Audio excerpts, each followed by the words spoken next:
श्री सीतारामचंद्राभ्याम नमः। श्रीमद् वाल्मीकि रामायण अरण्य कांड 66वां सर्ग।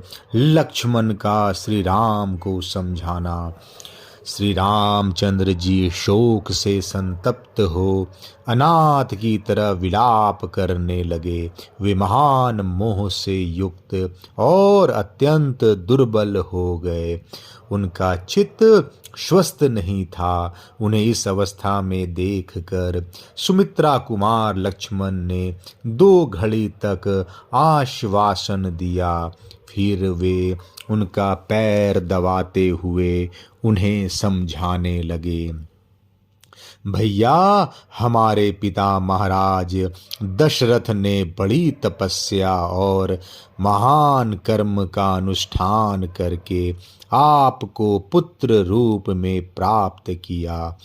जैसे देवताओं ने महान प्रयास से अमृत पा लिया था, आपने भरत के मुंह से जैसा सुना था उसके अनुसार भूपाल महाराज दशरथ आपके ही गुणों से बंधे हुए थे और आपका ही वियोग होने से देवलोक को प्राप्त हुए। ककुतस्थ कुलभूषण, यदि आपने ऊपर आए हुए इस दुख को आप ही धैर्य पूर्वक नहीं सहेंगे तो दूसरा कौन साधारण पुरुष जिसकी शक्ति बहुत थोड़ी है सह सकेगा। नरश्रेष्ठ, आप धैर्य धारण करें। संसार में किस प्राणी पर आपत्ति नहीं आती। राजन, आपत्तियां अग्नि की भांति एक क्षण में स्पर्श करती हैं और दूसरे ही क्षण में दूर हो जाती हैं। पुरुष सिंह, यदि आप दुखी होकर अपने तेज से समस्त लोकों को दग्ध कर डालेंगे तो पीड़ित हुई प्रजा किसकी शरण में जाकर सुख और शांति पाएगी। यह लोक का स्वभाव ही है कि यहाँ सब पर दुख शोक आता जाता रहता है। नहुष पुत्र ययाति इंद्र के समान लोक देवेंद्र पद को प्राप्त हुए थे, किंतु वहाँ भी अन्याय मूलक दुख उनका स्पर्श किए बिना न रहा। हमारे पिता के पुरोहित जो महर्षि वशिष्ठ जी हैं, उन्हें एक ही दिन में 100 पुत्र प्राप्त हुए और फिर एक ही दिन वे सब के सब विश्वामित्र के हाथ से मारे गए। कौशलेश्वर, यह जो विश्व वंदिता जगन्माता पृथ्वी है, इसका भी हिलना डुलना देखा जाता है। जो धर्म के प्रवर्तक और संसार के नेत्र हैं, जिनके आधार पर ही सारा जगत टिका हुआ है, वे महाबली सूर्य और चंद्रमा भी राहु के द्वारा ग्रहण को प्राप्त होते हैं। पुरुष परवर बड़े बड़े भूत और देवता भी दैव प्रारंभ कर्म की अधीनता से मुक्त नहीं हो पाते हैं। फिर समस्त देहधारी प्राणियों के लिए तो कहना ही क्या है।